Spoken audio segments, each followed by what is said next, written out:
इस समय उत्तर प्रदेश की नगरी अयोध्या राम जन्मभूमि मंदिर के खजाने और चढ़ावे को लेकर विवाद उत्पन्न हो चुका है।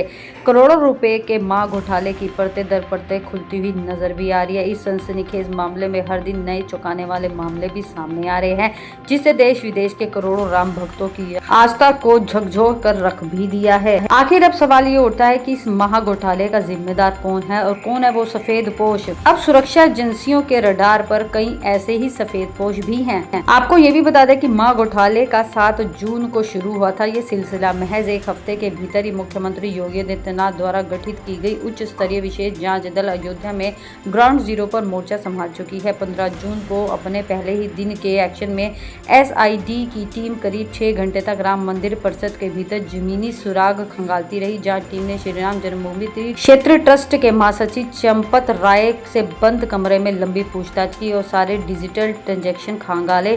इस बड़ी कार्रवाई से ठीक पहले पकड़े गए 5 मुख्य संदिग्धों से करीब 2 करोड़ रुपए की नकद राशि, 1 लग्जरी कार और 3 iPhone बरामद किए जा चुके हैं, जिसके बाद 2 और बेहद हाई प्रोफाइल खुलासे सामने आ चुके हैं। इस घोटाले में सबसे बड़े खुलासे और सोना सिंडिकेट के ताने बाने पर नजर डाले तो ट्रस्ट के महासचिव चंपत राय के सबसे करीबी सहयोगी राम शंकर यादव और टीनू के पैतृक आवास पर 2 दिन पहले ही छापेमारी में भारी मात्रा में शुद्ध सोना बरामद किया गया।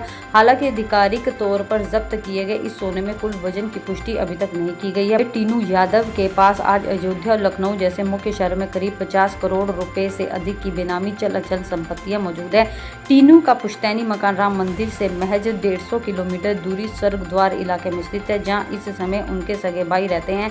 इसी घर की घेराबंदी कर 13 जून को ट्रस्ट और मंदिर सुरक्षा विंग के 6 अधिकारियों की संयुक्त टीम ने दबिश की थी और छापे मारकर करोड़ों का सोना जब्त करके साथ ले आई थी। केवल इतना ही नहीं, टीनू के रसूख की पड़ताल में यह भी सामने आया कि अयोध्या इंटरनेशनल एयरपोर्ट के पास उसका एक आलीशान स्टूडेंट हॉस्टल भी संचालित है, जिसमें कुल 70 VIP कमरे हैं। कयास तो ये भी लगाए जा रहे हैं कि SIT की टीम बहुत जल्द 70 कमरों वाले हॉस्टल की भी फोरेंसिक जाँच कर सकती है। अब एक और नाम आ रहा है सोमेश आनंद का। सोमेश आनंद गोपाल राव और उनकी वित्तीय और यात्रा गतिविधियों का रिकॉर्ड भी देखा गया। महज 1 साल के भीतर सोमेश ने कर्नाटक सहित देश के विभिन्न राज्यों की 50 से अधिक बेहद जांच एजेंसियों को पता चला कि वह हमेशा अयोध्या रेलवे स्टेशन से विशाल बोरे से भारी भरकम लगेज भरकर ट्रेन के जरिए दक्षिण भारत के राज्यों के लिए रवाना होते थे और वहां माल ठिकाने लगाने के बाद वापसी में खाली हाथ सीधे डोमेस्टिक फ्लाइट से VVIP की तरह अयोध्या लौट आते थे। तीसरा नाम भी आ रहा है, जिसका नाम है कैंडी तिवारी। और ये कैंडी तिवारी जिनके पास रामलला के दरबार में आने वाले सोने चांदी की